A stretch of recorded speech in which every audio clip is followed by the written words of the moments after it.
امریکی وزیر خارجہ کا اسرائیل کے اندر کھڑے ہو کے دیا گیا بیان 57 مسلمان حکمرانوں کے منہ کے اوپر چپل رسید کرنے جیسا ہے۔ اس نے کہا کہ میں صرف یہاں امریکہ کا وزیر خارجہ بن کے نہیں بلکہ ایک یہودی بن کے آیا ہوں، کیونکہ میرے باپ دادا یہودی اور میں بھی یہودی، تو لہٰذا یہودی ہونے کی حیثیت سے اعلان کرتا ہوں کہ اسرائیل کو کبھی بھی اپنے دفاع کی خود ضرورت نہیں پڑے گی جب تک امریکہ موجود ہے۔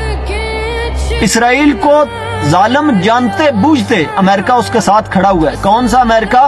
جو انسانی حقوق کی تنظیمیں بناتا ہے، جو برابری کے حقوق کی بات کرتا ہے، جو فریڈم آف اسپیچ اور فریڈم آف ایکسپریشن کی بات کرتا ہے، جو لبرلزم اور سیکولرزم کے نعرے لگاتا ہے، وہ امریکہ اپنے تمام بنائے گئے نعرے اور بنائے گئے سلوگن کو اپنے پیروں کے نیچے رونتے ہوئے اسرائیل کے ساتھ جا کے کھڑا ہو جاتا ہے۔ اور جو مسلمان ایک جسم کی مانند ہے، جو مسلمان اگر جسم کے ایک حصے پہ چوٹ لگتی ہے تو سارا جسم درد محسوس کرتا ہے، وہ مسلمان فلسطینیوں کو مظلوم جانتے بوجھتے بھی ان کے ساتھ کھڑے نہیں ہو پا رہے۔ اور ہمارے اوپر حکمران اور ادارے ایسے مسلط ہیں کہ کسی اقلیت کے کتے کو بھی اگر کچھ ہو جائے نا تو ہمارے ججز اٹھ کے کہتے ہیں کہ مسلمانوں کے اوپر جہاد فرض ہو چکا ہے۔ لیکن افسوس کا مقام ہے کہ ججز اب نہیں کہہ رہے کہ مسلمانوں پر جہاد فرض ہو چکا ہے۔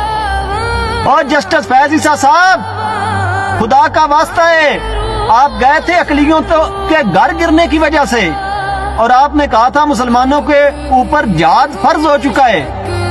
آج مسلمانوں کی لاشیں کیوں نہیں نظر آ رہی آپ کو؟ کیوں نہیں لیتے از خود نوٹس؟ آپ ایٹمی ملک کے چیف جسٹس ہیں، کیوں نہیں بلاتے آرمی چیف صاحب کو؟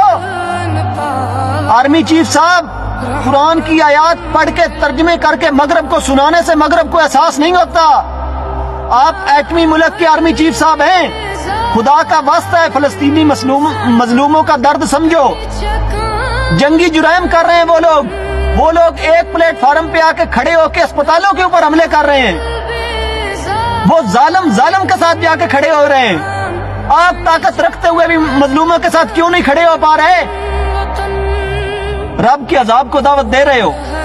خدا کی قسم، آج اگر ابابیل آئیں گے نا تو پتھر تم لوگوں کے اوپر برسائے جائیں گے، اور ایک دن فیس تم لوگوں نے کرنا ہے ان لوگوں کو بھی۔ قبر کے اندر ایک دن جانا ہے اور وہاں پہ یہ فلسطینی تمہارا گریبان پکڑ کر کہیں گے کہ تمہارے پاس تو ہتف تھا، ابابیل تھا، غزنوی تھا، غوری تھا، شاہین تھا۔ جس مغرب کی دنیا نے اپنے بنائے ہوئے قوانین کو اپنے پاؤں کے نیچے روند کے یہودیوں کے ساتھ کھڑی ہو گئی، اس مغرب کے قوانین اور اس کے قرضے کو پاؤں کے نیچے روند کے تم لوگ کیوں نہیں اپنے مظلوم بھائیوں کے ساتھ کھڑے ہو پا رہے؟ خدا کا خوف کرو یار، اللہ کو کیا منہ دکھاؤ گے؟